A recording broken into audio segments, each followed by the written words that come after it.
Hello guys, gusto ko lang pakita sa inyo yung bagong biik.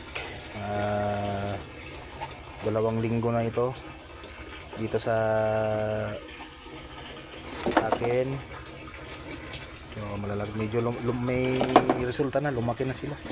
Ang pinapakain ko ngayon na ay lumipat na sa starter feeds kasi hindi na nila kinakain yung pinapakain kong pre-starter, kaya after 1 week binigyan ko na sila agad ng starter feeds. Kaya ayun, liligsin na nila, malulusog, lumaki na.